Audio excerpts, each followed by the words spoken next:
Okay, now we're going to go over the fast response kit. If you purchase this, it has several items in it that you will find very handy if you do have an event where you have to use an AED. And normally this is going to stay attached to the top of your AED. It will simply sit in a case like such. I'm going to take it off for demonstration purposes so I can go over what's in the unit. And as I go over this, I'm also going to talk about some special considerations that you need to keep in mind when using an AED. So we'll cover those at the same time as we're going through what's in your fast response kit. So if we open this up, I'm going to go ahead and take the contents out, and I'll go through each part separately.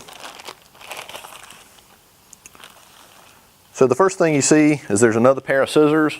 If you remember, there was one pair of scissors that's in the lid. You have another pair in your fast response kit.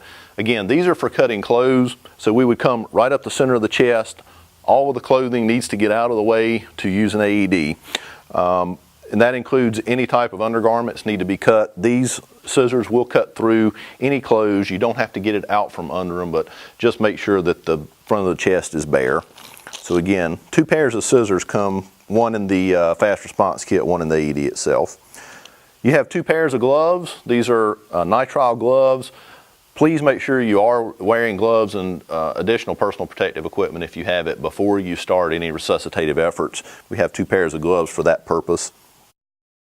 We have a disposable razor. This is for excessive chest hair.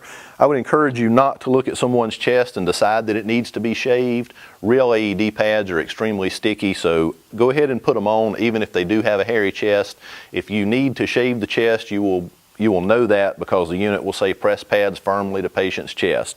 So we would keep pushing these pads down. If it keeps giving you that prompt of press pads firmly to patient's bare chest, you would need to then take the pads off. You could take this razor out, simply knock the hair out of the two spots where you need to put the pads. If you've taken the pads off gently, you could put them back on, or you could get the other set of pads if you have another set that's in the back of the garage area on the AED that I mentioned to you earlier, and put those back in these two areas. Another way that's mentioned by several national accrediting agencies for removing chest hair is to press the first set of pads down really hard and jerk them off. You will simply wax those two areas to some degree. There will get some hair off. You would obviously need a second set of pads to put back in those two spots if you were to employ that method. So you can either use the razor, or if you have another set of pads, press them down firmly, jerk them off, and you'll remove some chest hair that way. We have a large towel here. If you happen to get someone out of a swimming pool, or if they're extremely sweaty, simply use this to dry their chest off. That doesn't have to be dried off 100%. Just get the major amount of water or sweat out of the way so you can put your pads on. When you are placing pads, this is an implantable cardioverter defibrillator and pacemaker. So this is what you would see up under someone's chest, either on the right or the left side of their chest, depending on where the electrophysiologist placed the device. But up under their skin, you would see a lump. You don't want to place the AED pad directly over this device, so you need to place it a little bit to the right or a little bit to the left.